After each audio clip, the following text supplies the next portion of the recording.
Sovereign Queen in this dark time. Well, that's one way to see that your rules are enforced. Effective leadership during difficult times. Normally, when capital punishment happens, they build gallows or whatever stage they need and then tear it down after they're done. You actually see a carpentry crew working on expanding gallows, and it's almost like they've created several adjoining stages for capital punishment. Ooh, I guess entertainment is lacking lately in the city. We've resorted to more bestial methods. You see that there is a grand gallows where you could probably hang 10 people at once.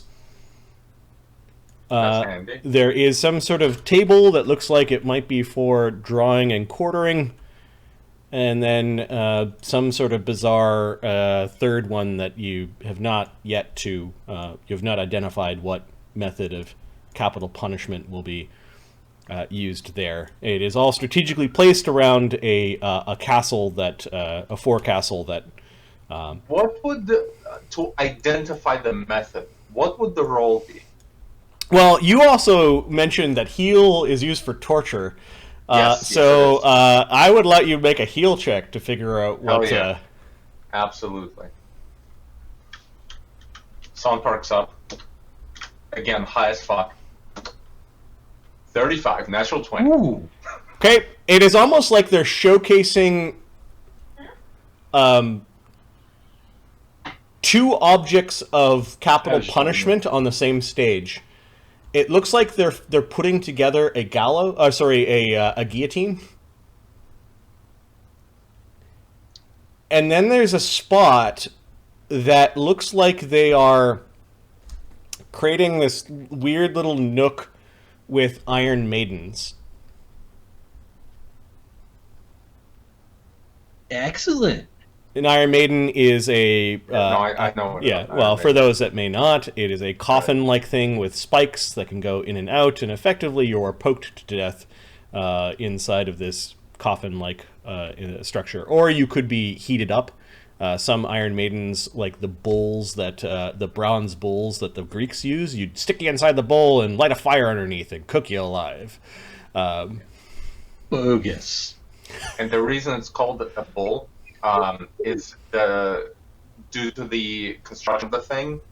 When someone screams inside, it sounds like a bull, like mooing, because like the way the holes are cut. So yeah.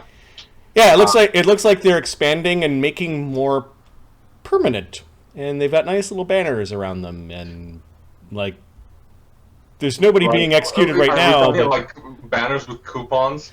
Like get your no. Like 10% off. No, I'm talking like the flowery thing that you put around a bed. You know, like the frilly my bed doesn't bunting, have one. almost? Yeah, the bunting for a bed. It's almost like the banners and bunting of like cloth around the stages. Oh, that thing that goes like above. No. Picture a stage, and it's like a curtain that goes around the stage, like it's wearing a skirt. Yeah, a tablecloth, but it's not on the top. Huh. Okay. Yeah. It's like this. It's like the colors of. Oh, is that? Those are kind of station colors, but they might have like a tinge of silver and black, which you're not certain what heraldry that fucking represents. And things have changed since you've been gone. Okay, well, so about that then. That heraldry. Would it be geography? Or heraldry is a subset of knowledge and nobility. Oh, does anyone have that? Yeah, I'll notice the heraldry on there and give it a roll. I'm actually relatively interested too. If there's anything we can learn about it, it might be quite new. I remember the heraldry on the knight being very new. There's a knight. Ironically, Zephyros knows nothing about nobility. Black and silver are new colors. Yeah, that makes sense. This is not like traditional sovereignty type colors. Like it's representing something new. Something new is happening here. Black and silver? Is that what you said? Yep. It's not old symbols; it's new symbols. Hey, there is this grand staircase that symbols. that awaits you. Oogway actually says we don't need to go up the stairs with the prisoner. We could just need to go to the side castle. Yeah, lead on then. Okay. Oogway approaches. Some guards come out and basically like stop you right away. They ask your business. Oogway presents himself as a sword saint. Shows them the warrant for the arrest of those murderous Korrid from Smuggler Shiv, was it? Fiddler Shiv. Fiddler Shiv, yeah, okay. And he explains that he's got two of them, and the guards are sees the prisoner that is still moving inside the bag. One of them carries the body, and Oogway is allowed in. Are any of you following Oogway? Yeah, I'm interested in this. Okay. No. He's our guy. I think. I'm willing to support him on this. Fereosae, could you perhaps, while you're in there, make the introduction to the commander? Yes, I'll try and figure out where the commander is and make sure that we know how to make introductions. Yes, try and begin the process to fulfilling our obligation to the sovereign. Do you think that Pixel should accompany you so that you can send for help if you need it? I'll have Pixel touch a ring to mine and activate. She has a ring of switching places. Yeah. And so Pixel will stay. Pixel will just be able to fly out relatively easily. She's so sneaky. So I think I've got ways to escape if things go wrong. I can mind the carriage out here. Keep an eye on our friend. I'll get the sick hippo on the roof as it vomits some more blood. Okay, I need to come with you. I need a good name for the marshal of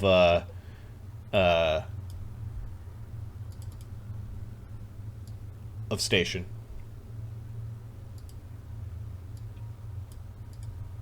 What was the name of the commander again? Her name was Cressinda Kroft. I need a politician-y guy's name.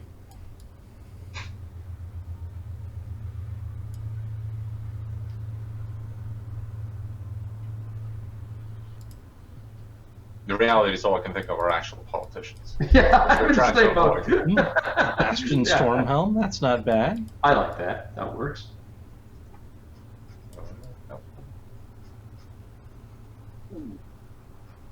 Zephyrus asked Fereosae, "Do you need me to come with you?" Jackson Goldthorn. Bastion, Stormhelm. All right. If you wish.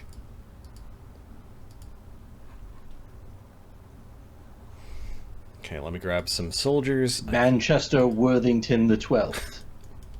Worthington. I feel like Worthington's been used before in the campaign. That's That sounds possible. familiar. They might be related. Fair enough. Okay, we've got some station guard. I like Worthington.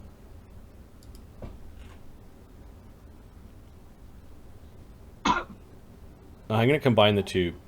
Bastion Manchester. Krieger is the name of the barbarian from the other campaign. I don't want to sully Krieger's name after the heroics of the other day. After standing against Baba Yaga herself. Nice.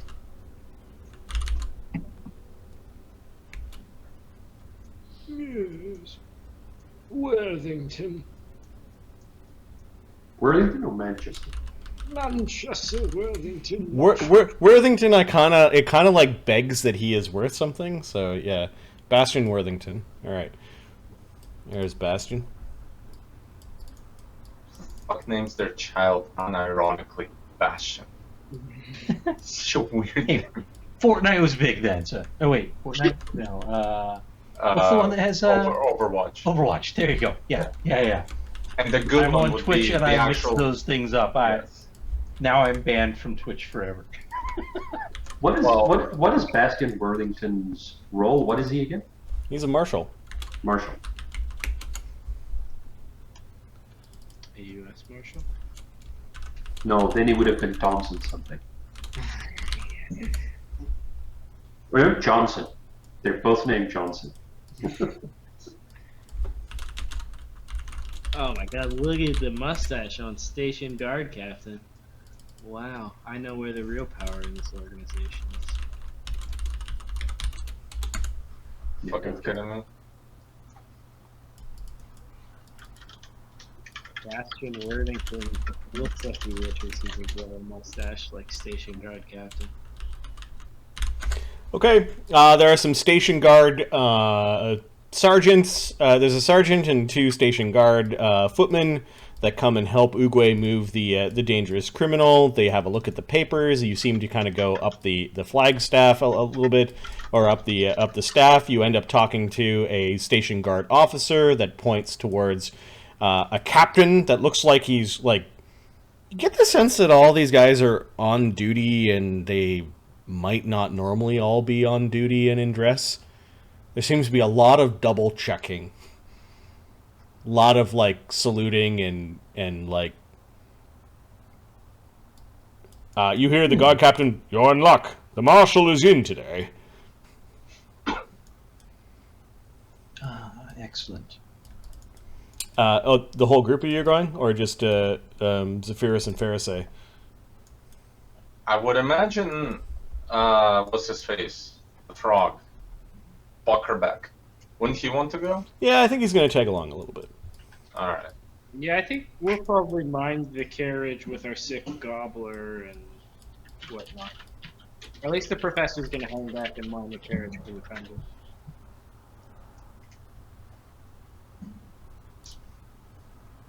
I'm going to cast glibness on myself before we wander in. Okay. The station guard actually fills out the station guard captain along with one of his like minor officers. It's like some sort of runner. He's barely wearing any armor. A younger lad. They start filling in some paperwork. The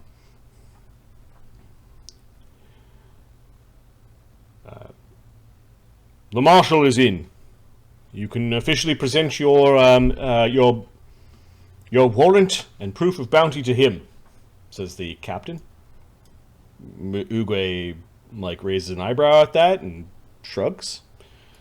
You are soon led to a very nice office at the top of this tower. It's not very high, but it has a really good view of the implements of capital punishment below.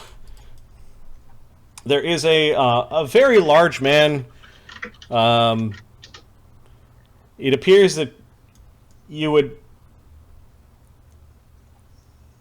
His leather cuirass is probably specially made, and even then it is undone. It is almost like he just kind of tossed it over top of much finer clothes. And he is writing furiously at a desk. What is going on? What is all the commotion? The station guard, despite the man sitting at the desk, salutes as he walks in and goes over, and the captain presents him with the paperwork. Oogway, Fereosae, Zephyros, Buchrabech all kind of line in where the station guard has wandered over and told you to stand. The man, it is dreadfully hot today. You can see that there is a half-drank sort of iced some sort of fruit juice in a very nice decanter at the end of his desk. There are a bunch of scrolls and some seals and what look like a mountain of paperwork that is near him.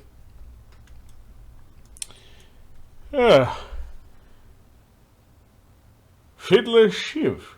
I remember this crossing my desk some time ago. I hope that no one got hurt. Correction, Marshal. Only 2 of the brothers were captured. The 3rd one escaped. Oh? I assume that you'll put in your report as to the last known whereabouts of this nasty individual. Give me the papers and I will sign them. Ah, excellent. Oh. I suppose we'll only be able to get you 2/3 of the bounty. We only brought 2 of the 3. It is expected. The 3rd brother is almost certainly dead, but we don't have the proof. Oh, yes, well, them's all the breaks. Yes, go ahead, Captain. We have the funds. These 3 may be paid. He looks a curious bunch. Are all of you bounty hunters? These are brave citizens that assisted me with the catch. I have agreed to share with them the bounty. They are not bounty hunters. A sword saint's business is a sword saint's business, I suppose. We just can't have anyone wandering around collecting bounties, especially in these troubled times. Everyone would be capturing their own neighbor and coming in to expect some sort of payment. He's observing you to see if there's any reaction from the 3 of you. Yeah. We probably do that. He looks like us. He looks Zephyros up and down and is staring at Zephyros's missing tusk. He doesn't say anything, but eventually the heat gets to him and he starts wiping his sweaty brow. If that is all. Might I ask where we could find the captain of the guard? Commander Kroft. Commander Kroft. Professor whispers so fucking loudly, travels through walls. The building shakes. Why might you need to see the Why might you see the commander? You've admitted that this is fair. Oh yes. Oh no. This is nothing about this. Your performance has been exemplary. Indeed, this place is taking quite an interesting shape, isn't it? But we have some business that the commander is likely to be the scheduler for. Well, if you leave the information or the report here, I'll make sure that it makes its way to her desk. I'm afraid that we'll need to deliver it personally. It's a bit uncertain whether it will be happy news or sad news, and I wouldn't want you to get mixed up in it if it is not if it's not the happy type. You don't appear to be a courier, although it is often the case with your people that they don't like uniforms. Sometimes it must be hard for them to find the proper shape and size uniforms, with all the shapes and sizes that the Fae do take. Indeed, in fact, I make some of my own uniforms. Yes, quite. Zephyrus is bigger than the station guard captain, right? So he's not trying to intimidate just yet, but he's just leaning in a little as if he's really finding some of the things that the station guard captain is saying insulting. Yeah, it's not the captain. It's the marshal. Oh, it's the marshal. Yeah. Right. The captain is just standing there like at attention, and he seems to not like the way that Fereosae is talking, but he's also. This business is also the Tusker's business. I'll make sure that we deliver kind words about the performance of the executionary here. Cressinda Kroft once sat at this desk. Don't think that she is so high and mighty. Oh no. You'll sit in her shoes one day yourself, I'm sure. Flattery? Well, it comes easy to you, Faye, doesn't it? Yes. Yes. I find it relatively straightforward. What is this business? How wise of you to notice. What is this business? Certainly you don't expect me to go wandering up all those steps to go see Commander Kroft. Oh, we would be willing to wander up the steps instead if you so desire. You seek bringing her down. You seek an audience with her now? One day they pretend to be bounty hunters, the next they pretend that they're nobility. It's almost as if we have a sealed letter inviting us to visit the Queen herself. And in fact we do. So perhaps it would be wise not to keep this waiting for too long. Sealed letter, he kind of, like, he stops chiding you and his chubby fingers are just kind of, like, issuing that, produce it. I'll go ahead and... I'm sure we have it somewhere. I don't know whose sheet it's on, but I Yeah. don't think we Yeah, I will show... the seal's broken because you read it, right? So... Yes. Yes. Yes, this is the Queen's... I think you'll find the right marks on it. I noticed some decorations on the tower. He taps. She's using her own sigil now. He doesn't doubt you, but he kind of like gives you a moment, like he's gonna unfurl the letter to read it. It's not the freshest of letters. Our tardiness may not be looked upon with kindness, but I think that perhaps the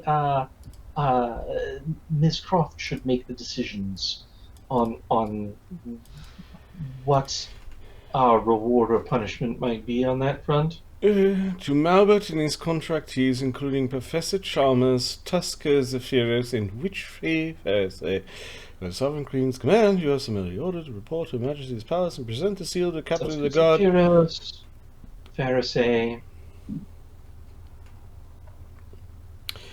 For your just reward in recovering her lost jewelry. He's like, whatever.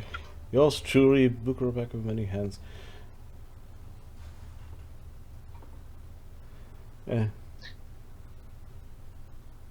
We won't be a bother. We no. just want to schedule something. Yep. Yeah, alright. Yeah. I suppose you should... Better late than never.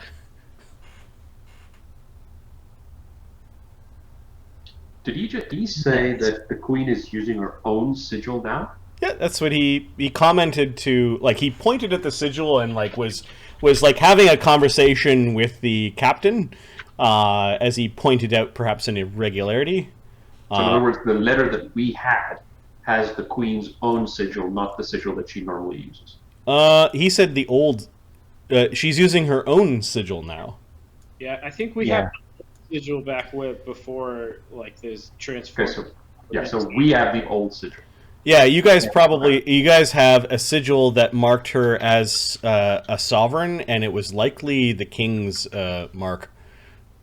I think it might have been before the king was dead.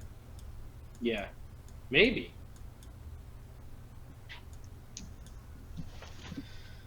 I think it was. We've had this letter for quite some time. Since the beginning of the campaign. Yeah. Near the beginning, anyways. I'd have to look back in the notes. Alright, Captain. There, I suppose, if Professor Chalmers, the Tusker, and the Witchfrey, he says in sort of a mocking tone, they are not my problem. At least not yet. And he grins. Send them up to Kroft. I'm sure her day couldn't get any busier. Captain salutes and takes the letter. We thank you for your attention. Will the Professor, the Tusker, and the Witchfrey follow me? Yes. While we're up here... We and the shall bring Buchrabech as well, I believe, who's also on the letter. The station guard runner, it's Malbut that's on the letter. Oh, Buchrabech signed it, though, I think, didn't he? Yes. He's not on the list of people to come see exactly, but he's Correct. definitely sort of on the letter. Yeah. While we're in here, do we detect any particular magic? Are you casting spells? Is it possible for me to at some point do a detect magic without drawing attention to myself? There is a feat called Conceal Spell that allows you to bluff your way through casting of magic. Okay, I don't have it. It could be that these guys don't know about magic, and then maybe it might be easier for you to belch it out. But verbal magic does have a thing. Then I won't do it. Yeah, Okay. you know the professor's really good at this because he uses his silent rod and that sort of thing. Oogway gets paid. One of the runners comes over and he gets paid 2,000 Zollars for the two brothers, and comes over and hands, I guess, to Zephyros your payment. He gives you right up 1,000 Zollars. Is that for Zephyros or for the party? The party, but he hands it to Okay. Zephyros. I was about to say that didn't sound right. Okay, so I'll put it in our gear and treasure.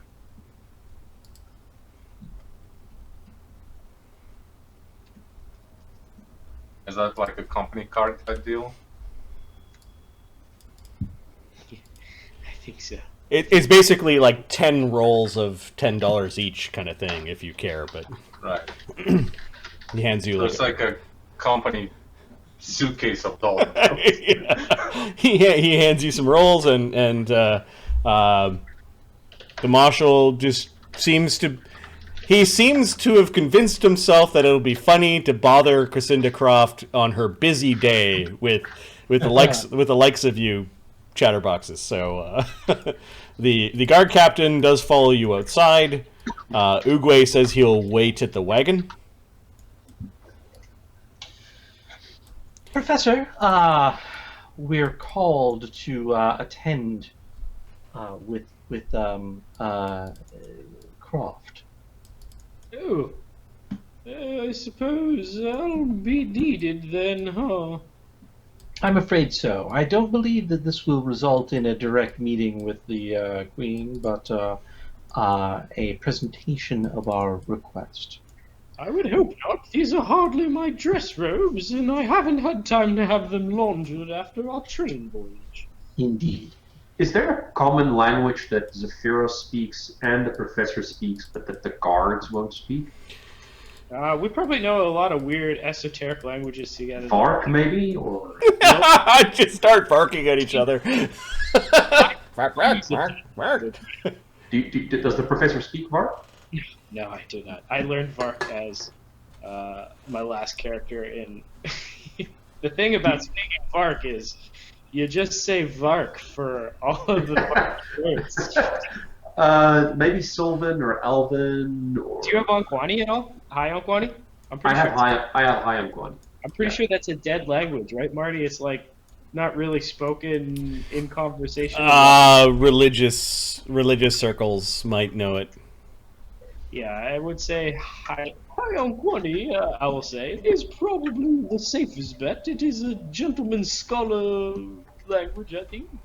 So Zephyros uses high on Kwani, and he speaks by using examples of things that the professor will understand. So he doesn't tell the professor, he doesn't give the professor verbal instructions of exactly what he means, but he explains to the professor casting spells without making sounds, detect magic while we're in the building, that sort of thing, using situations that we've been in sort of as a proxy.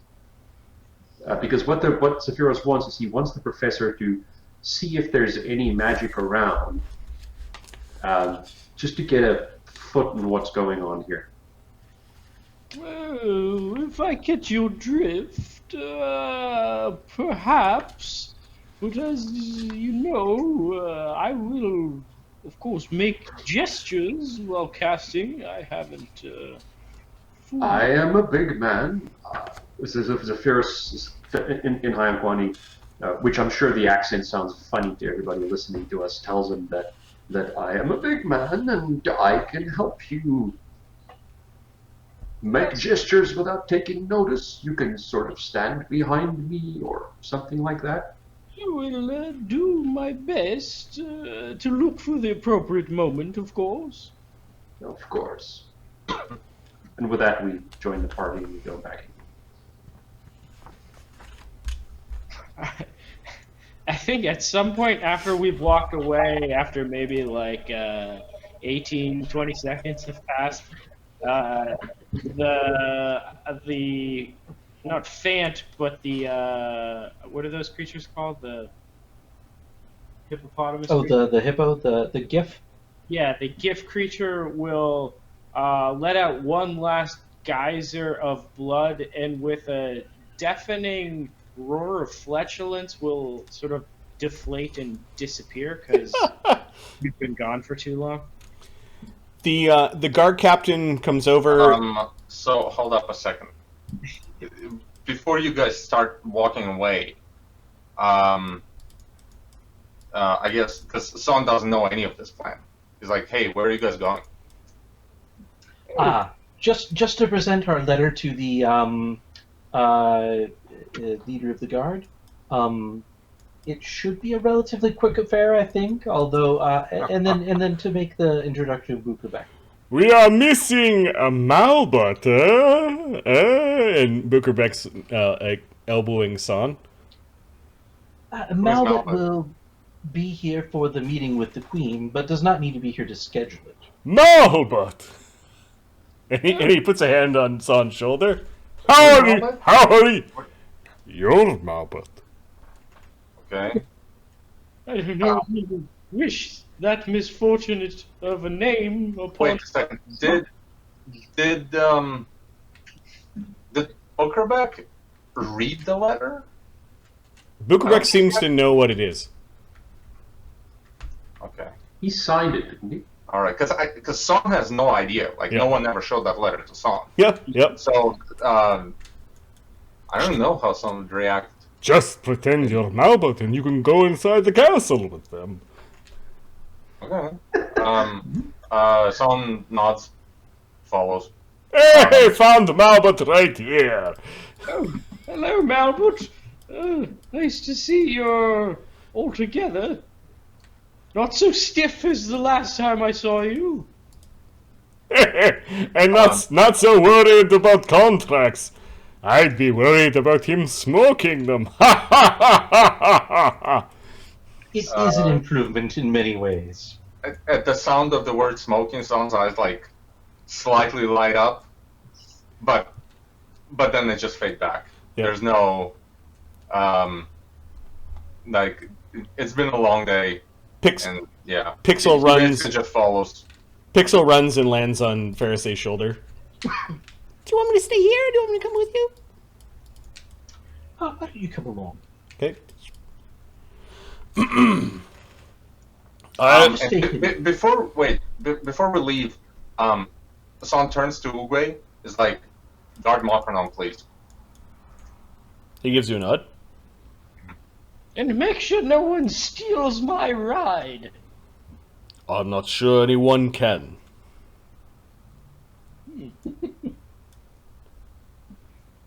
Well then, shall we? I'm a bit tired. I'd like to get this over with. Lieutenant! He says lieutenant. Those that are assembled here are going to go and see the commander. They have a letter from our sovereign queen. Make sure that they receive an audience from our dear commander. Yes, sir. I shall do a roll call. Buchrabech. Present.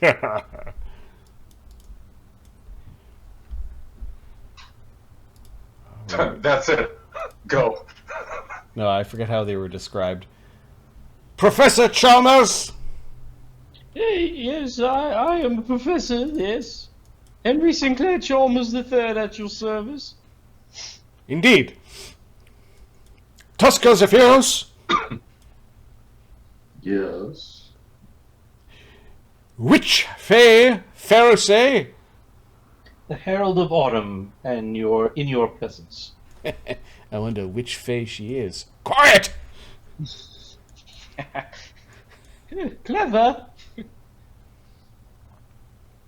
And Malbut. Son waits like 8 seconds. And I was like, yeah. He hands the document to the station guard officer. They salute, and then him and a couple of other guards, which you recognize as a sergeant and a couple of foot soldiers, begin to escort the lot of you. As we turn to go, I'll quickly adjust my robes, cast what the hell's it called? Glamour on myself, and try to sort of clean myself up real quickly before I start walking. Yep. They escort the group of you up this really, really, really long set of stairs. The guards look annoyed that they're going up this way. Like, as we start walking, granted, Song is pretty high, so this might be like outside of his mental capacity, but if you allow it, he would like to pull out his bow, well, not pull out, like take it off his shoulder and use it as a walking stick. Sure. Like, Is the bow strung or not? I think it is, because I think he generally keeps it strung during the day. Okay, so you're trying to pass off your strung bow as a walking stick. Not so much pass off, like, because it's obvious it's a bow, but use it as a walking stick. Like, Okay. You guys go up this really, really, really, really great quantity of steps. It is on a warm day, and it's almost like this is the ceremonial route into the castle. There's probably better ways. And I'm going to reveal some of the castle innards.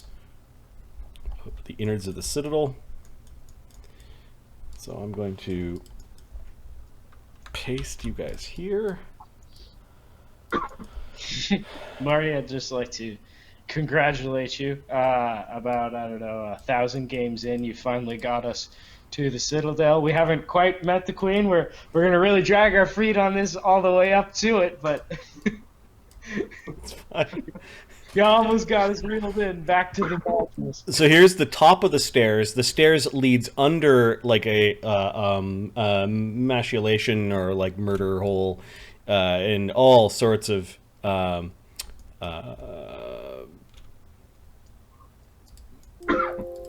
places where people could stick weapons and other things into your faces without very much seeing them. I'm moving over to another map which just represents a higher elevation. So you guys like pass up these stairs, and then underneath this fortification, and then there is a grand set of doors that have the heraldry of the sovereignty itself, etched into two great stone doors. There are guards up here.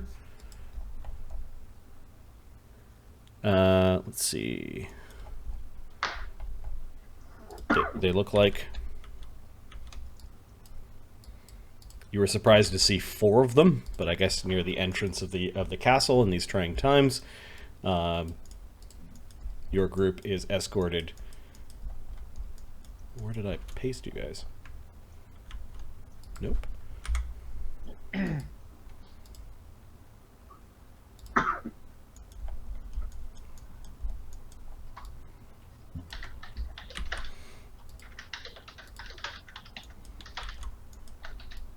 There you are. They open up a grand door, and there is somewhat of a waiting room on the other side. Even this waiting room has it has benches. It does have what look like a table where there are some, or would at some point be some refreshments. against the inner wall. You do see a number of arrow slits.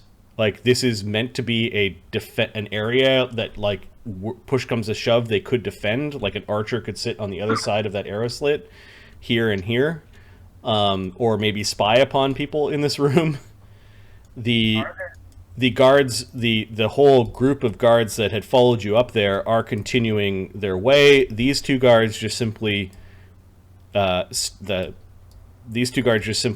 stand near this doorway, while the lieutenant, the guard officer,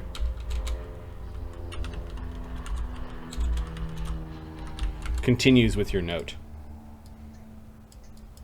along with the sergeant. You did manage to take a look through the door as they opened it, which led to a large hall. The floors are clean, and the halls are Spartan, and there are many official-looking banners of Grand Station that are in this entry hall. From the change of light and sound of the door, it sounds like the archer the archer post is just on the other side of these very heavy wooden and iron reinforced doors. That makes sense. I suppose we would keep trying to follow these guys, right? They tell you to wait here. Are there refreshments on the cart? So you go over and go look at the refreshments. It looks like whoever was here beforehand has drank all the refreshments, and you do see that there are a lot of glassware. There are at least 16 mugs, and what looks like an empty punch bowl where some fruit wine may have been, and it looks like it's been scraped pretty clean. There's a tiny bit of like fruit wine and a couple of like rings of lemons that are still kind of clinging to the inside of this bowl. You, sir, God, what is your name, may I ask? He looks at you, he exchanges looks with his friend, and they both get a funny smile. This was the one that made the joke about. You made a joke about which Fae is this? Yeah. So he needs a what's his name? Larry Cunderson. Larry. His name is Larry, and his guard buddy is named Dawn. How about Daryl? Sure. Daryl. Yeah, Daryl works. There's probably another Daryl out there. I would have preferred him to be called Larry as well. The Larrys, the fucking cut-ups of the guard. I'm Larry. This is Daryl. Larry, Daryl, what pleasure to meet you, gentlemen. As you know, Professor Henry Sinclair Chalmers III, my associates. I don't suppose we could. What happened to the other two? Good one, Larry. Yes. A bit of humor. As you can see, I'm a rather old man, and have spent the whole day traveling. I don't suppose you could help us get this refreshment cart refreshed, as you would say. That would be nice. All the new fancy guards probably got to drink the wine and juice. Yeah, I want some wine and juice. Is there any left over there? A bit. Perhaps you could say that the distinguished guests of the commander requested libations while they wait. He talks funny. Hey, you're not going to tell on us if we go and... No? Oh, okay. And the two of them go over to the bowl, and one of them's picking up this big bowl and trying to pour it into a cup. Hey, you're sloshing it all over. While they do that, like while they're facing or like focusing on the table, yep. They don't necessarily have to be facing it. So what someone would like to do is, he fought that the plague doctor, and the plague doctor, to Saul's memory, had like a pretty distinct uniform. It wasn't just the mask, but also like the robe and like everything else he was wearing was not their typical clothes, and not even typical clothes for a doctor. Right. So what he would like to focus on, or maybe even like as far as kneeling down, like looking at the ground, is to see if any boots like those that doctor was wearing, or anything else that may have been on the robe, like a special type of cloth or anything like that, may have passed through here. All right, so you're trying to track to see if a particular type of clothing was worn in this area. Okay. Yes. Yeah, give me a. So you're looking at this area, and give me a survival check. Well, this is tracking, right? Yeah, a survival for tracking. Yeah. Okay. 37. Nice. 37. Okay, I'm gonna look up. I have to look up the skill because tracking on stonework is incredibly difficult. However, you rolled extremely well, and the formulas in my head are all for the low-level shit, not for the a hobbit lay here, like in the middle of the battlefield kind of thing. Just mere mortals. Yeah, exactly. So hard ground is base 20. This is not even hard ground; it's stone.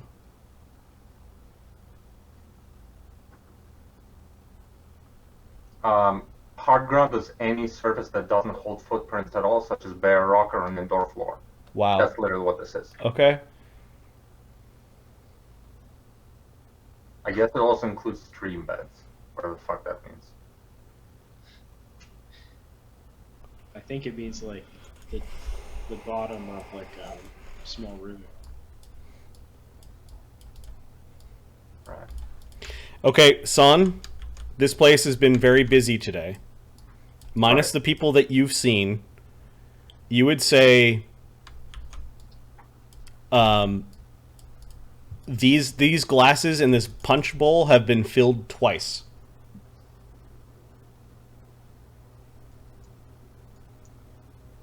At least a dozen heavily armored knights. Somehow you recognize a slightly more feminine gait and size of shoe. Right. We're talking like full plate, probably made for women. Mhm. And then you also find that the next group that came in were much messier and probably just a bunch of the local guards.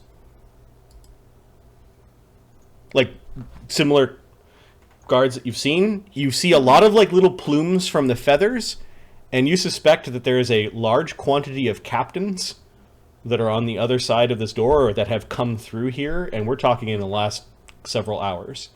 Mhm. It was the heavily armored women that came first, and then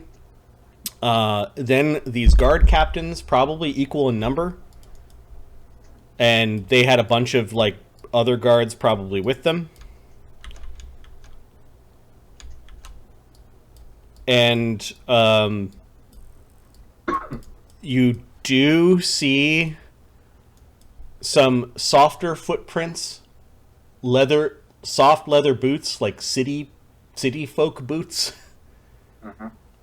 And you did see in the dirt a little bit, somebody had run a gloved finger through a little bit of dirt like they were looking at it. Like somebody went up to the table and went, like there was no need for that to, almost like they were identifying maybe some of the spilled wine juice. Right. And you also catch a little bit of a little bit of a dusty shadow where somebody put down a doctor's bag and picked it back up again. Like 37, dude. Like it. Son's having like an outer body experience of like, yeah, here's how people moved around in this room for the last little while. Like TV shit, basically. I just lost in the tracking of Yeah. the rest of the world. Yep. Right. Okay. Son makes a mental note of that. fully aware that he will lose it in like 3 minutes, because that's how mind works when you're high as fuck. So then he stumbles over to forgets his bow, leaning against the wall. Walks over to Zephyros, leans the back of Zephyros, like crosses his legs, then realizes he doesn't have his bow, scrambles, looks for the bow, finds the bow, runs back, grabs the bow, goes back to Zephyros, leans back against Zephyros again, and then I guess whispers, like not in his ear, but tries to say quietly enough to where A, the guards wouldn't see, and B, Zephyros would hear. So that, like, that, I guess that maybe that would involve like a call. So you're fiddling around with the room and kind of like you forgot your bow behind. Pixel glanced back out and she immediately come back in and said, "There's a lot of people just around the corner. It's like there's a crowd." And what are they talking about? You actually hear, even in your position, if you wander up to where Pixel is, you can actually hear a conversation. It's actually more like a superior addressing an assembled crowd. Nice. Yeah, I'm gonna listen in carefully. At first, there were some mumbled and hushed, somber tones. There's a call for attention, and there's like like an audible snap as like several units of, it sounds like, guards kind of click their heels and like snap into attention and assemble into rows. Like you actually hear the armor from here.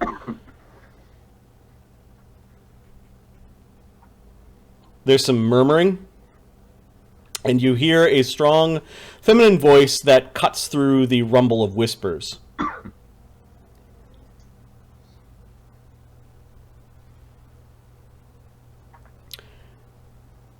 "I've gathered you here today to issue new orders. The station guard will escort Dr. Davulus and his men in their royal duties wherever those may take them.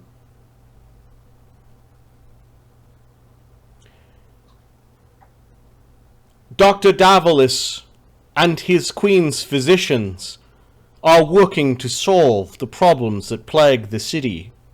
Pun intended. You could hear a couple of groans. "Furthermore, you are to consider orders from any of the Queen's new order of Gray Maidens to be as binding as any superior officer in the station guard.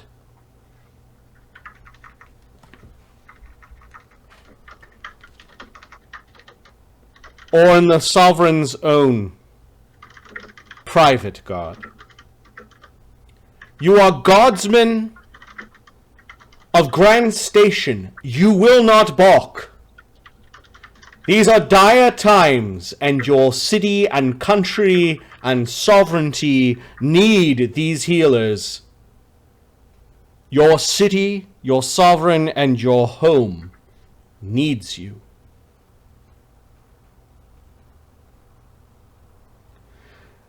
Captains have been assigned their assignments.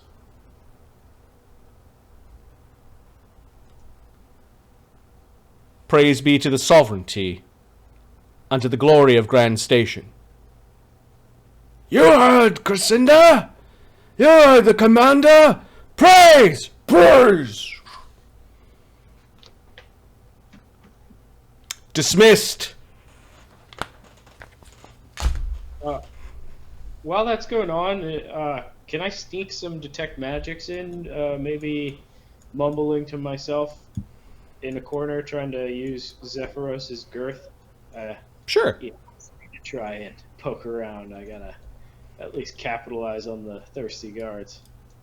Yeah, they drink it down. One of them eats the lemons. He's like, "Wards away scurvy."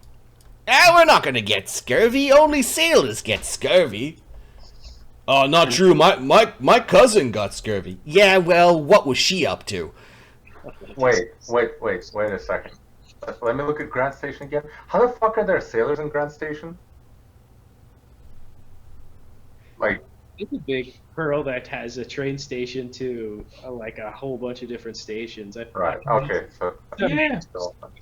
It's the center government.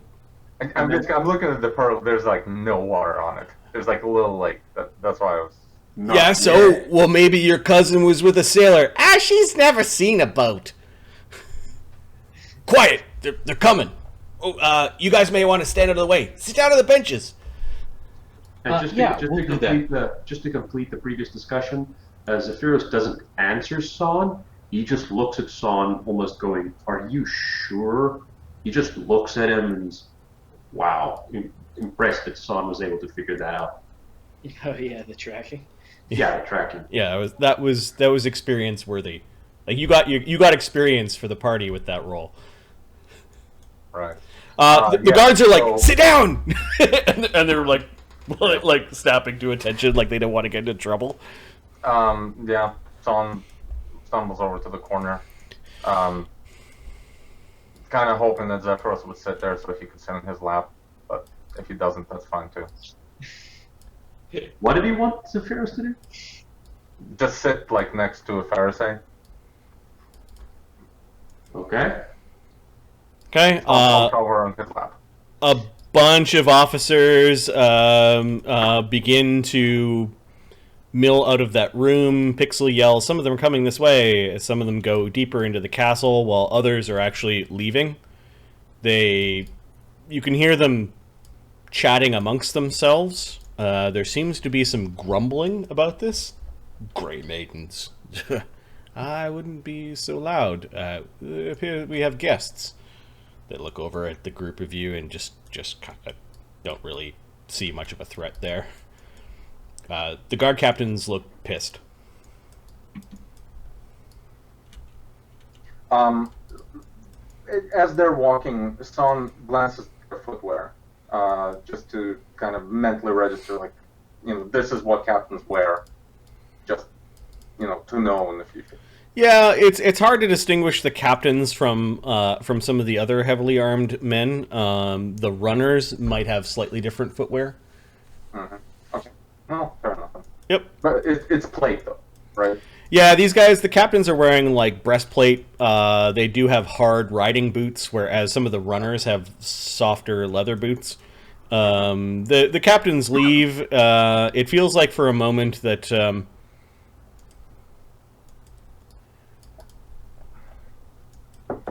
Sabrina, you also have your orders. Oh?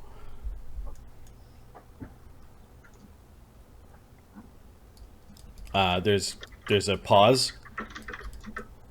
Very well. Don't expect my orders to always come through you, Commander. For now, they do. And there is a sort of a whistle, like kind of a like a strong whistle, and a contingent of armored warriors are leaving, or more aptly, warrioresses. Gray Maidens? Led by these? led by a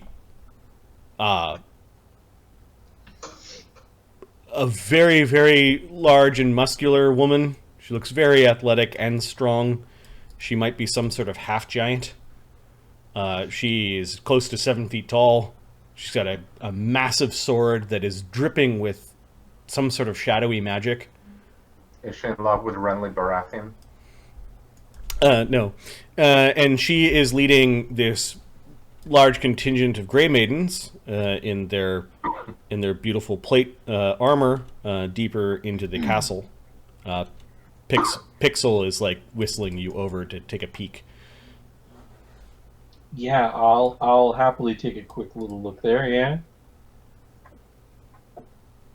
Yeah. So Fereosae catches a glimpse of this. She's not wearing a uniform. Like, there's no heraldry on her. She looks like some sort of, like, mercenary of death. That is definitely leading a shiny, brand new, armored knighthood. Pixel makes herself very small as you can hear the Gray Maidens marching off into the bowels of the Citadel. Wait, can Pixel change size? No. But she's like... But she can scrunch. She is very, very, very tiny. Right. So if she hunches down, she's even smaller. She's the size of alright. she's the size of a grasshopper that can choose when she glows and when she doesn't, and her stealth bonus is plus 30 or something, right? 30? Yeah. Yeah. No one notices, no one cares at this point. At this point in time, when all the marching around is done, there is a guard that goes forward. Pixel tells you that someone's going into the room where the important people are. There's a low conversation. The guard eventually comes back. And you hear, yes, have my carriage brought around, if you will. I'll be down there in a moment. Well, this dude doesn't look like he's from a fucking Lovecraft short story or something. The doctor. Yes, sir. You could hear these really, really confined voices, like they're coming from far away or they're muffled. And opening up the door are two guards and two medium-sized Queen's physicians come through.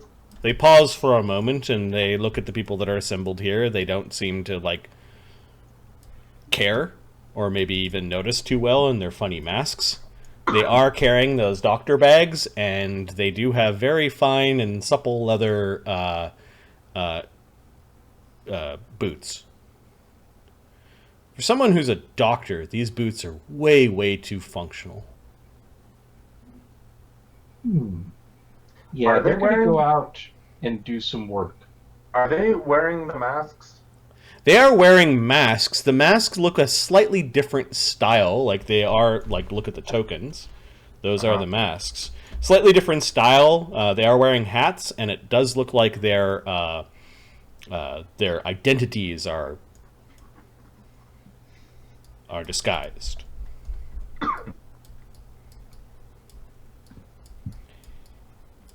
Now, if you don't... Commander, now that everyone is not here, at least those that don't matter, brings up the question of scheduling an inspection. Pixel's going to want to move in closer if she can't hear. Yep, Just to be... Pixel's up at the rafters, kind of climbing between, climbing around some vents and near some fluttering between sconces and that sort of thing. Would, like, an old-ass medieval castle have vents? Yeah, there's got to be some flow of air. Right. But isn't that just, like, windows? Could be windows. There's probably vents between. Yeah, it's like between interior rooms, I guess. Yep. Now, when shall we schedule your inspection? You wish to take a look at something? Oh, don't be coy, Commander. All of the senior members of the staff are being inspected for this blood veil. We can't have anyone mad running around making all the important decisions. I am not sick. Well, you're not a doctor. When I feel ill, I will come to you personally. We will have this discussion again next week. I'll pencil it in so I do not forget. Do that. Very well, Commander. I am very pleased with your speech today. I will make sure that the Queen knows that you are being most cooperative. Don't worry. We'll soon have this plague in hand.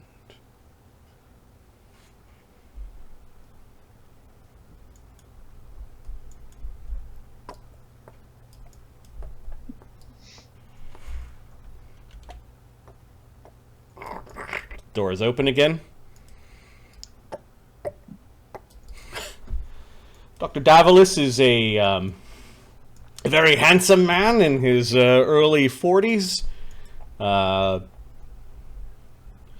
Crystal blue eyes, a very sporting sporting haircut. He is the epitome of neat. He's got these nice white gloves, this beautiful silk, like almost like a judge's robes, almost. He does have a very fine-looking bag that you're sure that Mokranam would drool over if he saw. It looks like it's made from... At first you thought it was rhinestones along the side, but the sheen comes from the fine, perhaps even dragon scale, black dragon scale that is around the bag itself. He pauses for a moment. He smiles like this charming smile with perfect teeth that could pretty much make anyone swoon. Hello! And then there's the professor. I will have you know that right now I appear attractive Okay. because of my glamour. So I would assume he's smiling at me. Yeah, he pauses for a moment, and you do notice that his gaze, almost like he's a politician as well as a doctor. He smiles this very charming smile and kind of goes around the room from right to left.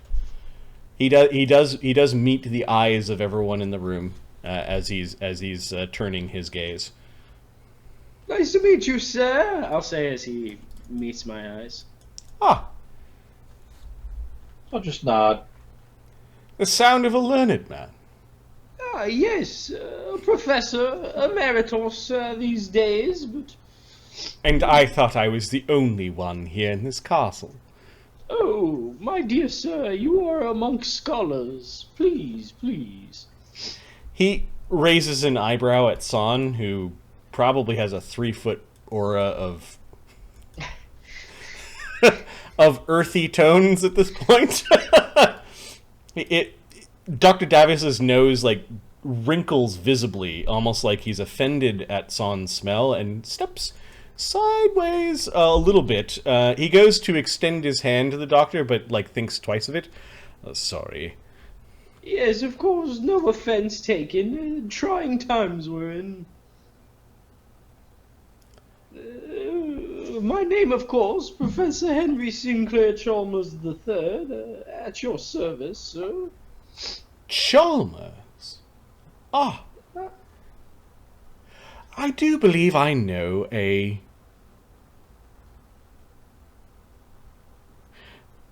senior member of your family. Well, perhaps, or perhaps you're familiar with my esoteric musings on the nature of planar reality and its interactions with the prime material planes. You said the third.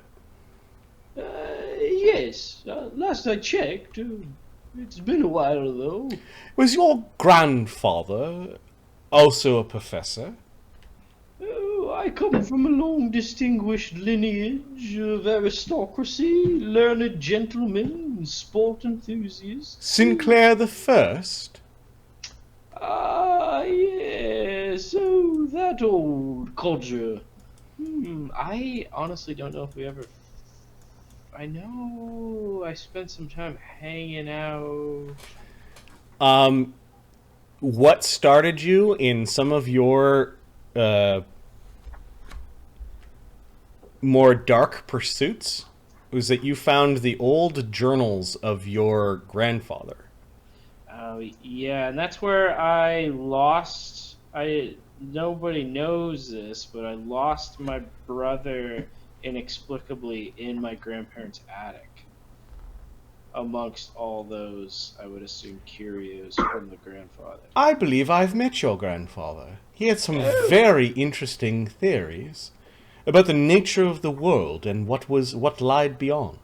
Is truly an inspiration for us all. He is a benefactor and a teacher to myself as well. He smiles. You say that we are amongst scholars. Are there a few others in the room? He takes a step back like he wants to be introduced to your troop. Oh, I will look around and quizzically look at my companions and see how into me having this conversation they are to try and read the room. While this conversation was happening, I mean, obviously, again, with the penalties associated with, his typical debuffs, Son is like zeroing in on this dude. Yep. Who, by the way, is also his favorite enemy. Humans are, yep. So, and just trying to get a sense, like, if I had to track him in the future, and I'm looking at, like, how does he place his feet when he is walking? Like, is there anything I could, kind of record and use in the future? So I'm more interested in him than in the conversation. This man scares you. He's perfect physical specimen. He's obviously able to keep a conversation with the professor. You get the sense that this man works out. Like his body underneath his robes is in peak condition for a man of his age. On his early 40s, he's not exactly fucking. But I gotcha. No, it's like there, you can't find anything wrong with him aside from him seemingly not to liking your smell, and he didn't want to touch the professor when greeting him. He's avoiding contact with anyone. But for a human, you're like, oh, this guy's gonna be fun to hunt. Maybe. Yeah. That's like what I guess the professor's observing is. Yep. So, you also see as he's having a conversation, he's not oblivious to this either, and he's glanced at Son a couple times because Son is basically kind of like staring this man down. And he's positioned himself so that if Son made a move, like he would be he's squared off perfectly with Son. While at the same time trying to carry on a conversation like he's just simply meeting Zephyros and Fereosae and Buchrabech. Just how does Zephyros and Fereosae look? Do they look like super nervous or kind of apathetic, or? Usually relatively apathetic. I'll introduce myself. I'm Fereosae of the Autumn. Ballad of song, perhaps. She is, of course, being modest. She is one of the great musicians and artisans of our time, an unappreciated gem in the proverbial rough. I see, he says. Yes. And unique among my kind. The Fae are often quite well versed at certain subjects.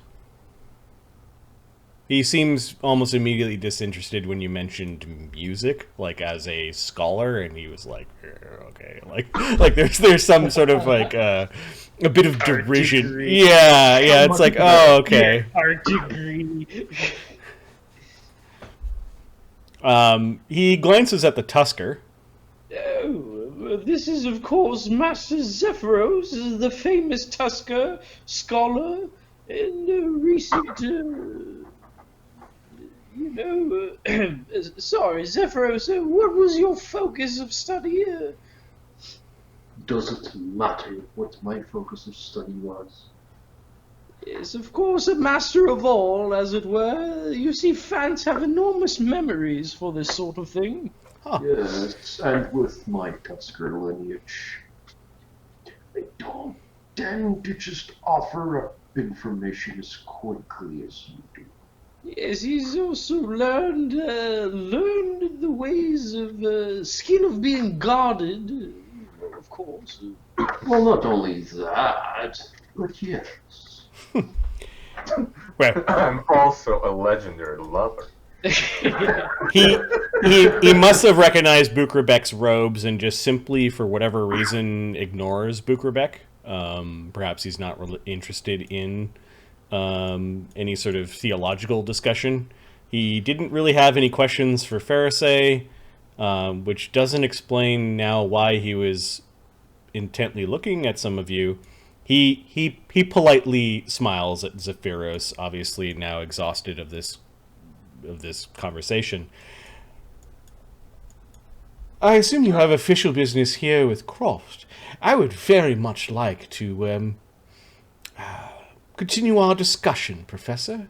Your grandfather had some very, well, grand ideas about the nature of the world, and he leans in. I believe one of the treaties that I wrote is that he believed that the world was actually in hell. No, yes, he had some rather outlandish theories. Some he was more hesitant to share in public. Even some of the ones he shared in public got him a bit ostracized. Yes. Well, it is always those of great and stupendous genius that find themselves most gravely misunderstood. Did you hear that, Zephyros? I've been telling you that for months now. You have. But you've also been telling me many other things. Yes. Perfect gentleman. I meet so few gentlemen these days in my travels. Pleasure is all mine, Professor. I look forward to continuing this conversation. Gentlemen, gentlewoman. Ta-ta. Son nods. Professor, are you sure you want to let him go? It looked like you wanted to take him home and have him be your pet. Falling back into the old ways, I'm afraid. Before I met you all, I had to spend a good deal amount of time schmoozing folks of that sort. It is damn near expensive to pay for expeditions into the wastes for long months. How does he know your grandfather, do you think? Before I squandered the family fortune on senseless research endeavors, we were quite well known, the Chalmers clan. Used to have a mansion somewhere. Can't seem to remember. Perhaps the wife took it. But the way that he described him, it was like he knew him. Yes. He did not read of him. He knew him. Your grandfather died a long time ago. There's something about the math that doesn't make sense. Yes, it was rather perplexing the way he talked of him, as if in person, but he is the Queen's physician. You could see he was a perfect physical specimen. I suppose with those sort of resources and access, you wouldn't have to age like a normal person. How old's the professor? What am I, like 60-something? Yeah, I am 60. Yeah, so my grandfather... Yeah, your grandfather died when you were 20. Yeah. As you were becoming university age, that's when he passed away, and that's when you got your hands on a bunch of his books, which kind of changed your... Davulus would have been, by the looks of him, like in swaddling clothes. Yes, perhaps he is a great deal older than he's letting on. He was a bit casual. He familiar. did seem very excited when he learned your name. And Fereosae, you get the sense that he may not have had that conversation if the topic didn't excite him so. Like it was a pleasant surprise. I assume I just assume this guy was really just enthralled by meeting me, because that's a wonder in and of itself. Well, of course. Right. As the only worshipper of he, Professor Chalmers Sinclair III, you would have that very self-centered view. Yeah. Others who have not converted to that religion yet Yet. Thank you. Maybe looking out for other things. I need a quick bio break before you get to go and speak to Cressinda Kroft. I'm enjoying where all this is going.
And we're back. Welcome back. The camera's back too. Yeah.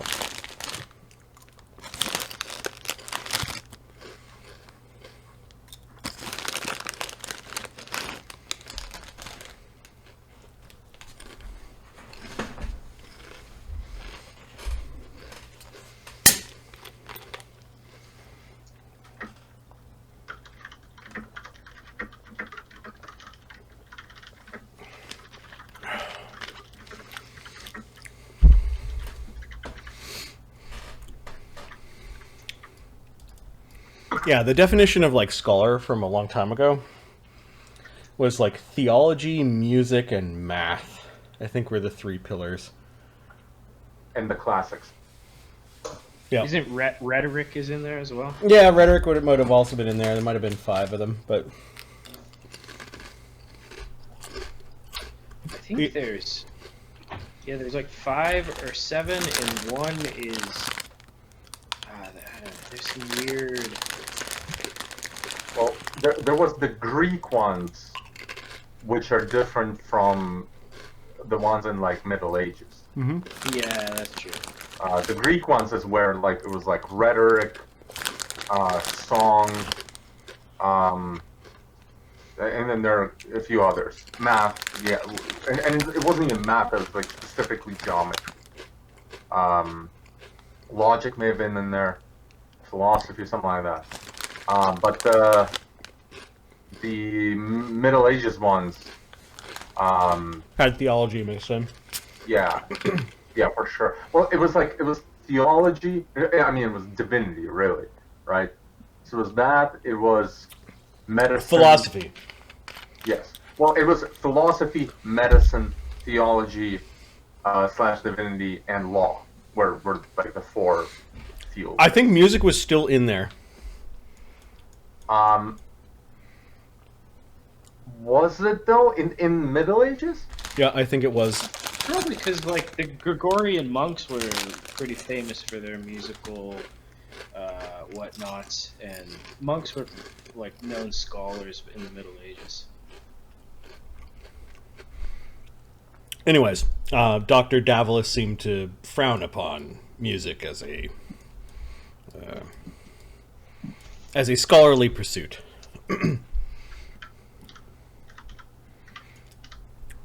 And grandfather's theory is that the pearl is actually in hell? All of the pearls are actually in hell? Or was it just... What did the Davalos drop there? The reference to grandfather's theory that... On the nature of our world, and that the pearls were actually in hell.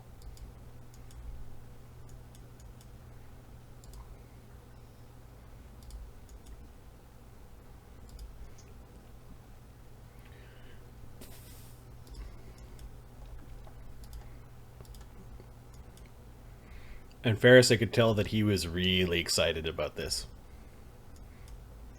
It was an idea that resonated with him quite significantly. How long did your grandfather live? Oh, he The died. gentleman there seems much younger than you. Yes, it is a bit peculiar. Grandfather died when I was beginning my studies at university some 40 years ago. Interesting. Has it been that long? Is your grandfather secretly alive somewhere then?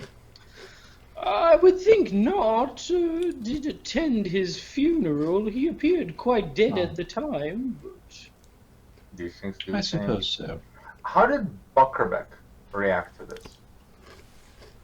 Oh, Buchrabech? Is that how we pronounce his name? Yeah, Buchrabech is basically sitting politely waiting. He watched him go. He didn't really like Dr. Davalos. He didn't protest it and didn't.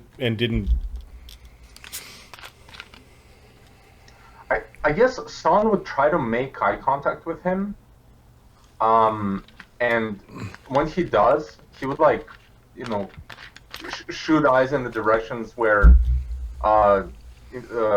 Davalos went, and try to mouth something along the lines of to talk. Yes. What man doesn't like music? He also didn't have any holy symbols on him. For a medicinal man, you'd expect at least 1 or 2. Yes. Most interesting.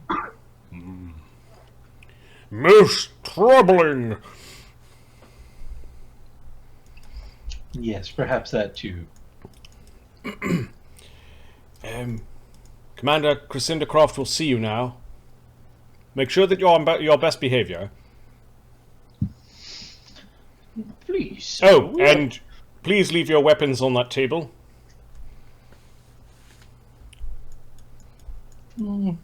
I'll do that.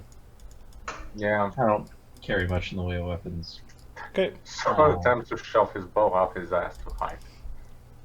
It is not successful. Buchrabech puts a mace down, and over his back he left his crossbow in the wagon, and then he takes out a dagger and puts it down. Ha ha ha! Yeah, I have a mace I'll put down as well. Okay. I've got a bladed whip, a little scalpel. You hear Private Larry. Ooh, kinky. Quiet! Larry, how does fucking Larry and Daryl off to the side, like fucking cracking jokes quietly under their breath. I like this dude. Trying to make themselves laugh and get into trouble. You're pretty sure that these two will never rise above the rank of private. Yeah. But damn it, they'll have fun. Yeah, so someone puts down the bow, takes the greatsword off his back, puts it down. He has a dagger. I guess he pulls it out. Yeah, I guess he would pull it out, even if it's hidden. Okay. To, like, try to signal to, the observing officers, like, hey, I'm not trying to... Yeah, these two officers they've got no joy in their day, and they are staring the both of you down as you're putting your weapons down. Holy shit, I thought that was a farm implement. They're now talking about Sephiros. Zephyros is not sure if he wants to put our weapons down here and us all walking in there. He's not sure if he trusts anybody. He's eyeing everybody sort of suspiciously. But in the end, he leaves his side and he walks. Okay, so this massive, large-sized, two-handed scythe dripping with necromantic energy goes clanging onto the table. The fairies will watch over this. I say, wiggling my fingers. Okay. And Pixel will go ahead and stay behind and just keep an eye on them. Okay. Sephiros walks in. Yep. He still has his staff. He did not put his staff down. Let me see if they take offense to the staff. Are you trying to disguise it in any way? No, I'm using it as a walking stick. Give me a bluff check. You wouldn't deprive an old man of his walking stick, would you? Neither old nor a man. That's exactly the scene. Oh! Alright, let's see what these guards, these guard captains. Give me a second. Pathfinder. If I type in guard captain, they will give me stats.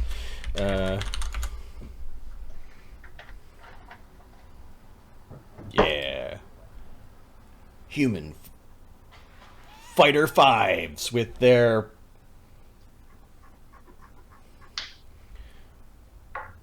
+0 sense motives. Seriously? They both kicked my ass. So you walk by, they're like, hold up. What is that? It is my walking staff. You're not a cripple. Sure is. I am Look not. at face. I am a fan. He walked by. Have you ever seen a fan with a straight back? Put the fancy stick behind. It's probably got some sort of demon in it or something. And the guy's looking in.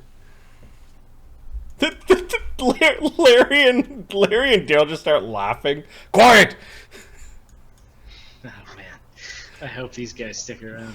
For real. Sephiros turns around, puts the staff down, looks at Pixel, winks an eye. They're both kind of like doing the wheezing laugh. They're... Oh no, it's got a boogeyman staff. Quiet, the two of you! What? Fucking barking sergeant goes over and starts dressing them down, kind of thing. They're both sort of looking straight, and as this guy's just chewing them out in a way that only military men can do.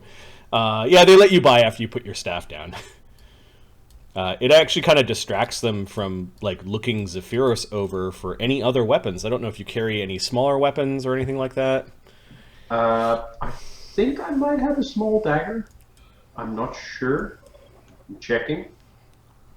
I have a bag of armed skeletons, so, push comes to shove. I mean, I've Right. never used a weapon this entire campaign. Now, what these guards did not ask the spellcasters to do was give up their spell component pouches. Yeah, or our wands. Or your wands. Yes. Alright, so they let you buy. A big dagger for you is actually noticeable because it's like a short sword, so they get you to throw that back if... I'm not sure if I actually have one. Okay. You are escorted by 2 guards in.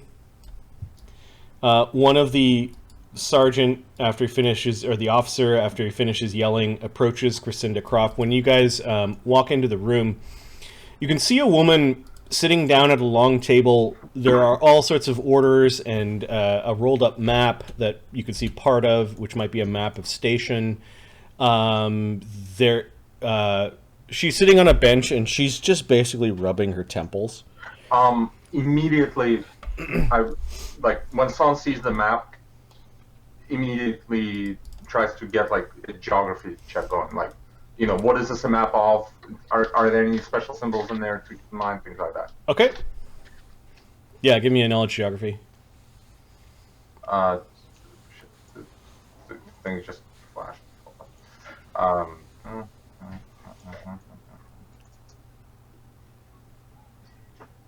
Yeah, just to clarify, I have a dagger. I listed. Okay, yeah, they pointed out the dagger, but they didn't point at your 20. You saw that it might have been a map of station because there were a bunch of little lines on it that were like double lines with little ticks on them. That you recognize that this station map might have all the train tracks on that map, but it's kind of curled up and you only see like a corner of it. But that map might be a very, very detailed map of station. Whereas the visitor maps and the maps that are even in Grand Station are kind of like not to scale, abstract-y kind of maps. This one might actually be, if it fell into the wrong hands, like an invading army tool kind of thing. But it's rolled up. There are some like little carved knights, almost like somebody took a chessboard and they're just all the random pieces kind of spilled over around the map, like they might have been using it to do some planning. She is basically like oblivious to the fact that there are more people in the room, and she's just rubbing her temples. A runner comes up to her and delivers what looks like a mug of something. It is whatever it is a warm liquid. Oh, thank you, she says. Goes running off. There's a guard captain that remains behind that looks at the orders and then goes and places it down and whispers into the commander's ear. She looks up and seems startled for a moment, like she was deep in thoughts about something completely else.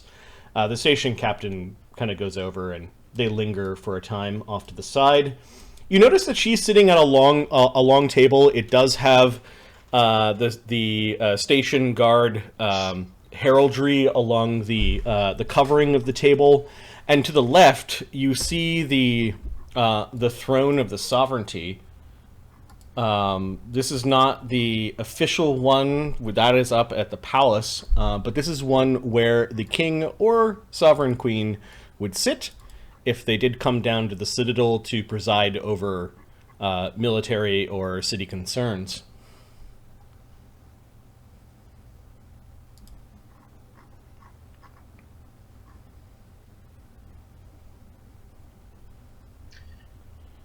We apologize for intruding upon an already busy day. Some time ago, we were asked to visit with the Queen, and are just now able to respond to that request. However, first, it might make sense to offer Buchrabech's ideas to help rally the priesthood to address this plague? Buchrabech? First, I'd like to know to whom I speak. Come forward, please. Ah. I've been yelling all day, she says. Oh, splendid. Are there Absolutely. seats at this table? There is a bench. She sees the old man looking at the bench. Why not? Oh, thank you. Two station guard come over and pull out the long benches for you, and it provides enough space to sit down. Very kind, very kind. Delightful.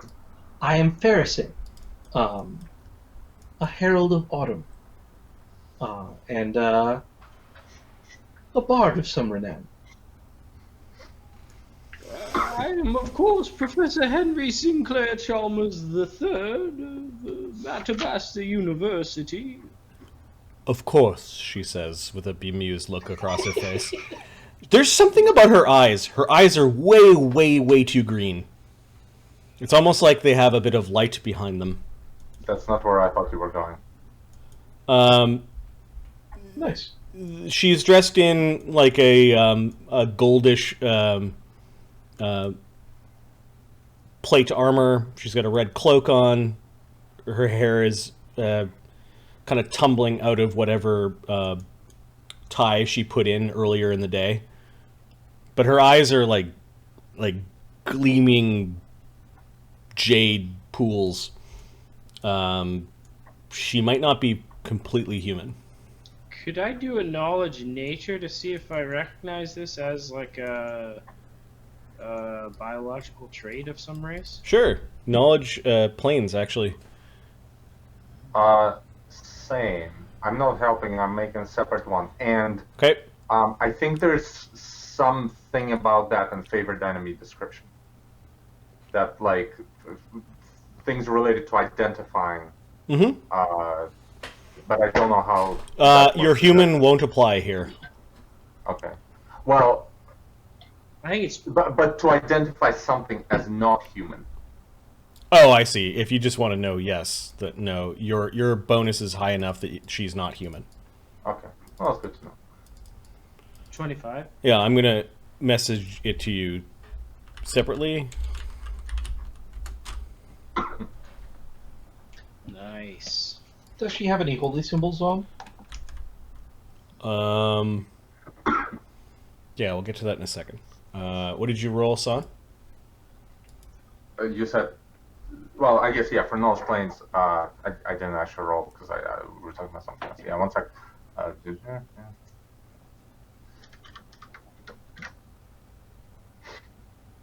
Uh-huh. 28. I need to log off soon. Okay.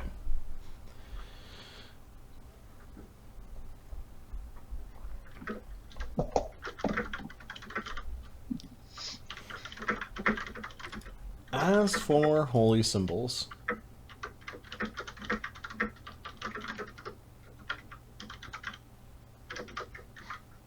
Can you guys hear my keys on that side?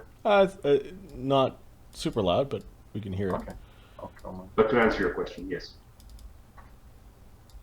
She has a very curious holy symbol. It looks like an open hand with like a palm that is on fire. May I knowledge religion that? Yeah.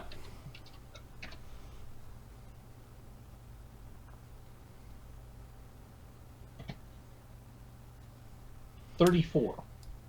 Nice.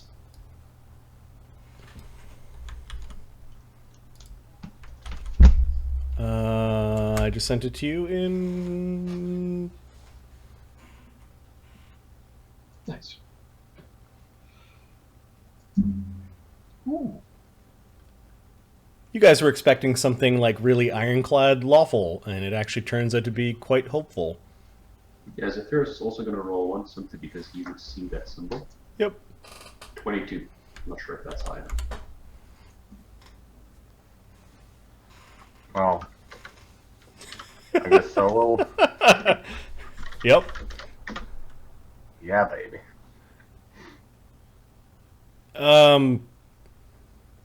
To you, it's just a decoration. You don't even recognize that's a holy symbol? I guess with a 7, maybe not. Okay. It's a decoration with religious connotations. There we go. Yeah. I will say something like the about crucifix. something about that previous gentleman was unnerving, and the two in the masks before him. I'm not sure that their talk of injecting people is the right approach. Buchrabech's thoughts on priests using holy magic to cleanse people feels a bit more promising. How much did you hear? That speech today was not meant for your ears. Oh, I just heard a bit as they were walking by on their way out. What speech are you talking about? She smiles. They Oh, were... that's on. Yeah. Due to being high as fuck. It's like, oh, smiling means I smile back. Yeah. By the way, Son is not sitting, as Zephyros said. Yep. Son is leaning against him. Like leaning against the back. Yeah, just... Yeah. That's funny. Is Zephyros sort of seemed very holding, sure using that a it's hand going to to- help Son stay upright? Yeah, you're big enough and sort of solid enough that even Son with his girth leaning against you will not topple you over. It's important to note that Son is a half giant, but he's like the smallest, lightest one there could be. we went for absolute minimum size half giant. He's a half pint of a half giant. Yeah, there we go. So quarter giant. If you ask me, the bodies need fire and the people need hope. Yes. Speaking of fire, anyone hear smoke? Son says to no one in particular. First things first. This letter is old. I can tell. I can tell because the Queen has adopted her own personal sigil. Yes, about that. Unfortunately, my companions and I have been on an extended archaeological expedition. We've only just returned to the city. It may be too late and or unwise to bother Her Highness. Yes, we just thought we would do our civic duty and report, and of course, we've heard quite a bit about you, Commander, and we're hoping to get an audience with you. Why are your names familiar? And she actually reaches over and kind of pushes some dossiers off, and then pulls this other dossier, and then opens up kind of the strap, and she goes flipping through it. Well, surely you've heard of my scholarly work, I'm certain. I'm quite some renown for my theories. We did some good deeds in the slough in the early chaos.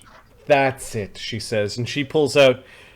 It appears that the lieutenant spelled your names wrong, but she looks at the note and looks at this report with some block letter writing on it. Uh-huh. Ah, yes. You fought a criminal underworlder by the name of the Spider, Yes, torching him out of his bottle and blade. Yes, that was quite fun, actually. I'm Dusker Sephiros, by the way. Pleasure. And freed the fairies that he was grinding into powder. Some of them. The bodies do need fire. And the people do need hope. You said you had a proposal? Oh, yes. Well, all the temples of the city to work together. Perhaps someone with a political clout such as you could arrange this. Unfortunately, this plague caught us unawares, and it is quite virulent. We were not prepared for this. Despite advance warnings from China. Holy shit. Again,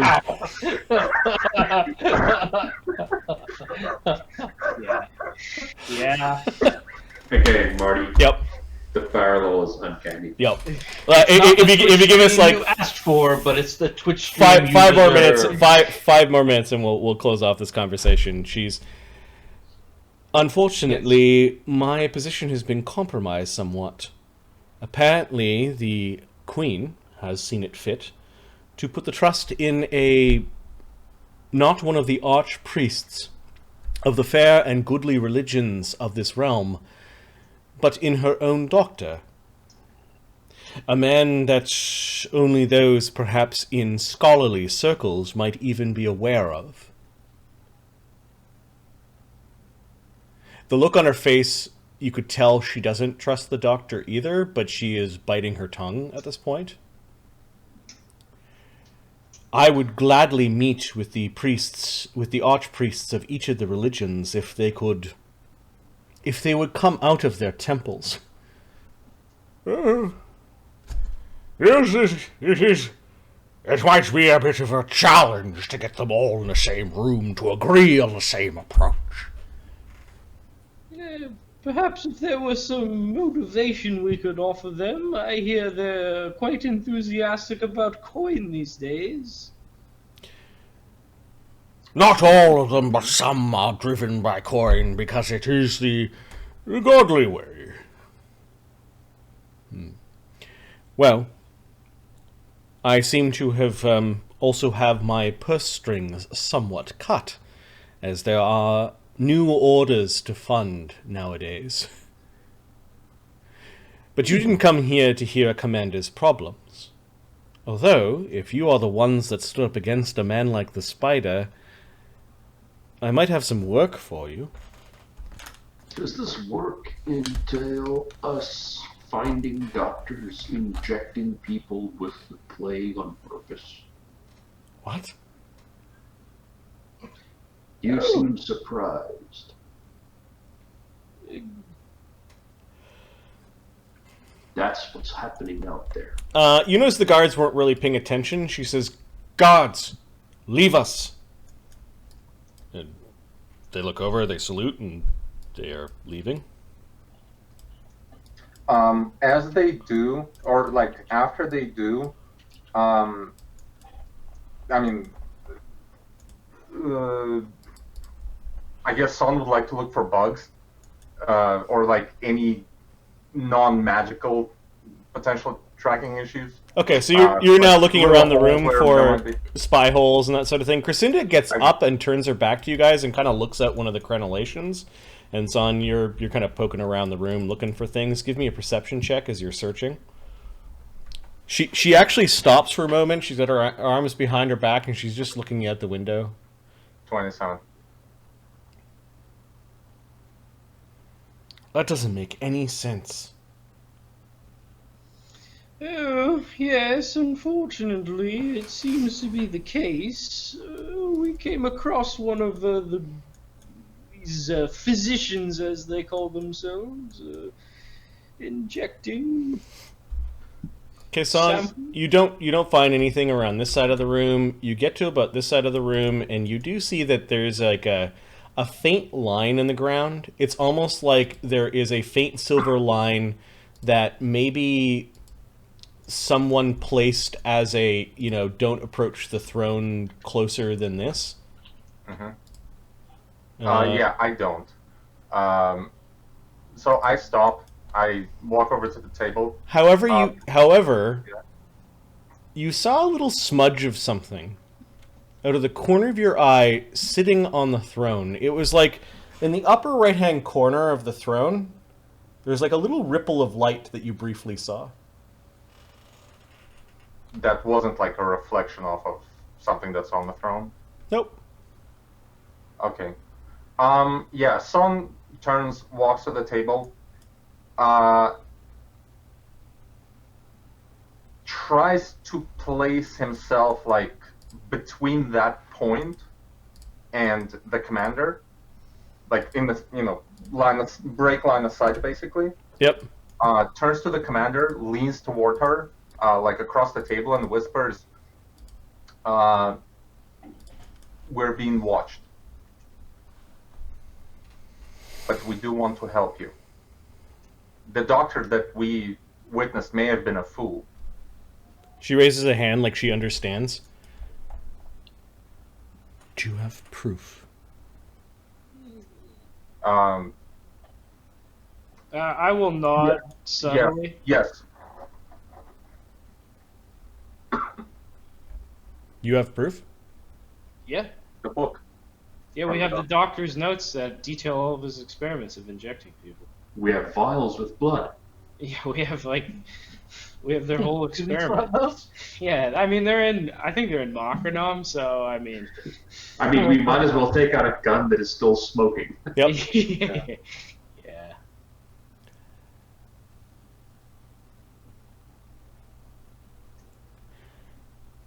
I have a job for you. So we heard. I've got several, actually. Ooh. Bring me 10 bear asses. This is not a main quest. Excellent.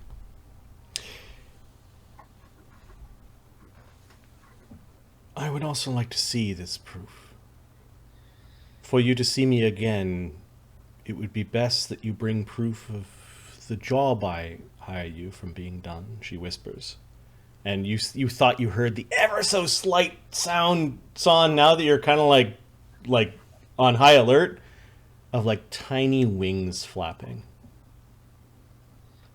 Can I cast see invisibility? Well, the song didn't signal to you. You said over the table that we're being watched, right? And you For all of a sudden her. got super spooked. But if she can hear you, Professor can hear you. I guess Professor- that's true. Yep. Yeah, that's true. That's true. Because we were within line of sight. And she gets really loud. There are some problems in a place called Racker's Alley. Apparently some idiots or very lazy body collectors have been simply depositing the bodies as opposed to bringing them to the proper graves and fires.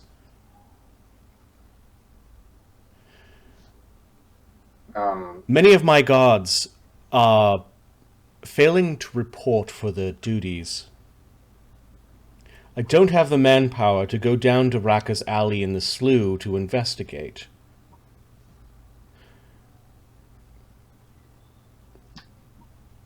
You don't have the manpower to investigate missing guards?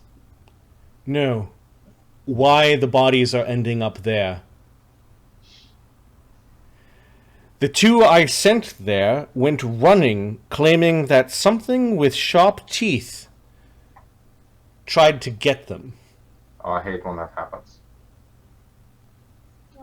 Do you suspect? And she shows you like a coal drawing of somebody with like this person with their mouth really open. It's kind of scary with claws and two needle-like teeth. Nice. Oh look, it's my ex. We gotta Looks kill her. vampiric. Perhaps there are undead about. Is it near the Gray Barons? The Gray Warrens? Yes. They're known to be some undead in that area. It's also very close to where this plague began. Ooh, a most peculiar coincidence. When did it begin? Give me a second. I need to look at my journal.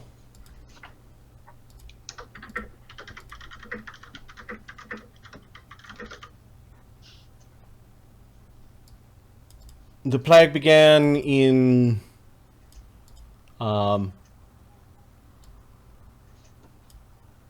might have began as early as after the first month of summer. That would place you guys at the end of downtime, Pearl Cantina, Dead Warrens, Villa Malavala, Pearl Cantina, Bostera Town. Like, kind of in that. You guys were leaving Dodge when things were starting to go wrong in Dodge. And if And he- you guys were in Bastera town. You We were walked. there for a while. Yeah, but you walked past that like temple area, and you didn't see any like plague tents. No, there were no plague tents there at the moment, and nobody